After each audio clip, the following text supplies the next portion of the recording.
Con EPIDAD 4.2 también se puede calcular una muestra para calcular una odds ratio. Entonces, en este caso, la precisión de la estimación o del error se le comunica al programa en términos relativos y él produce el grupo, cuántos se requieren para los casos y cuántos para los controles por separado. Entonces, teniendo en cuenta que el intervalo de confianza de la razón de disparidad no es simétrico, entonces el error relativo se refiere, cuando decimos qué error vamos a tolerar, estamos hablando de cuál es el error relativo para el límite inferior. Entonces, un error relativo del 10% significa que el límite inferior puede ser hasta un 10% menor que la verdadera razón de disparidad. Veamos acá. Se va a diseñar un estudio de casos y controles emparejados sobre tabaquismo y cáncer de laringe utilizando controles poblacionales. Suponiendo que la prevalencia del hábito tabáquico en la población es de 45% y que la razón de disparidad esperada es de 3, con 132 casos y otros tantos controles tomados aleatoriamente se estimará una razón de disparidad con una precisión relativa del 40%. Entonces, como estábamos buscando que fuera de 3, le damos una precisión del 40%, quiere decir que vamos a tolerar es un 40% de 3, es decir, 3 por punto 40 da 1.2, o sea que pueda llegar a bajar hasta 1.8 y un nivel de confianza del 95. Entonces veamos, entramos por muestreo, cálculo de tamaños de muestra, intervalos de confianza, odds ratio. Vamos a colocarle la proporción de expuestos de los controles, me devuelvo. Decíamos que se está considerando que la exposición es del 45% y queremos una odds del 3%, es lo que esperamos, y la precisión relativa expresada en en porcentaje del límite de la odds, específicamente del límite inferior de la odds, sería del 40%. Esto nos está diciendo entonces que para cumplir, esto lo calcula el software, y que para cumplir una proporción de expuestos del 45 con una odds ratio del 3, que es lo que queremos, necesitaríamos 132 casos y 132 controles. También podríamos querer calcular una muestra para un riesgo relativo. Entonces, si se proyecta realizar un estudio sobre la posibilidad de que la aparición de cierta enfermedad pulmonar esté favorecida por la exposición a un contaminante atmosférico recién detectado, cuyo efecto no ha sido examinado previamente, ¿qué tamaño tendría que tener la muestra para expuestos y no expuestos?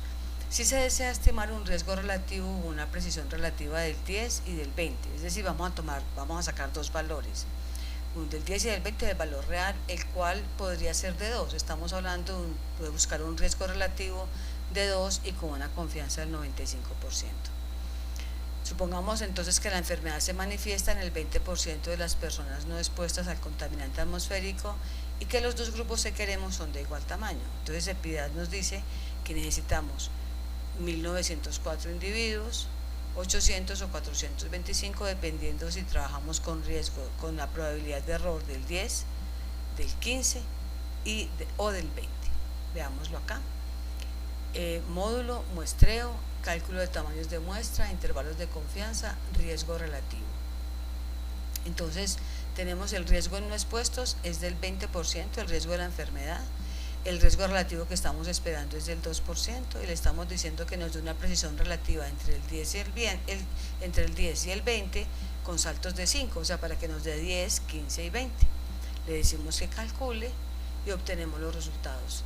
El riesgo, entonces tenemos el riesgo en no expuestos, que es el del 20, que es el que tenemos, que conocemos. Él nos calcula el riesgo en expuestos que sería necesario para sacar este valor de 2 y nos dice, para una precisión relativa del 10% necesita 1904 expuestos, 1904 no expuestos. Para una precisión del 15, 800, 800, y para una precisión del 20, 425 y 425. Así obtenemos los resultados. Si estamos buscando concordancia, entonces veamos un ejemplo que inclusive está hecho al contrario para que ustedes vean, y pues la ayuda lo trae así, la ayuda de EPIDAD 4.2, para que nos demos cuenta que podemos calcular el tamaño de muestra, o si tenemos la muestra podemos calcular qué precisión obtuvimos.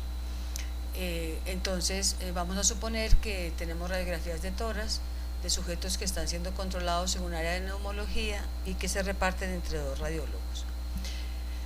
Sabemos, o al final sabemos como resultado que el radiólogo A clasifica el 80% como positivas y el radiólogo B 70% como positivas. Vamos a suponer que una radiografía es positiva para cuando es sospechosa de lesión tuberculosa. Entonces el uno lo hace con 80 y el otro con 76. Para estimar la concordancia entre los radiólogos se piensa seleccionar una muestra de 100 radiografías que serán remitidas. Miren que tenemos el dato de las radiografías, qué cantidad, es decir, ya tenemos la muestra. Vamos a ver qué precisión nos daría si tuviéramos esta muestra. En este ejemplo, en lugar de estimar el tamaño de la muestra necesario, se trata de anticipar la precisión que tendrá el intervalo de confianza o si el índice de capa estuviera alrededor de 4. Vamos a mirar cuánto, si para un capa de 4, cuánto nos da. Recordemos pues que un capa de 4 tampoco es que sea muy bueno, de punto 4 tampoco es que sea muy bueno que digamos. Epidat nos dice que la precisión sería solamente del punto 21. Ustedes pueden ensayar y darse cuenta que, por ejemplo, para alcanzar una precisión del punto 15 requeriría una muestra mucho más grande, de 201. Entonces veámoslo. Tenemos módulos, muestreo, cálculo del tamaño de muestra, intervalos de confianza, concordancia. Vamos a decir que estamos esperando un capa de 0,4, podría ser de 0,6, de 0,8, pero pues obviamente mientras más subamos, más tamaño de muestra necesitamos. Tenemos una proporción de clasificaciones por antecedente de 80 y de 76 para positivos, para lesión tuberculosa. Entonces no le vamos a decir que nos calcule el tamaño de muestra, sino que le vamos a decir calcúleme la precisión, dado que tenemos un tamaño de muestra de 100. Podríamos ensayar entre 100 y 200 con saltos de 25, para que nos diera pues el valor de 100, 125, 150, 175 y 200.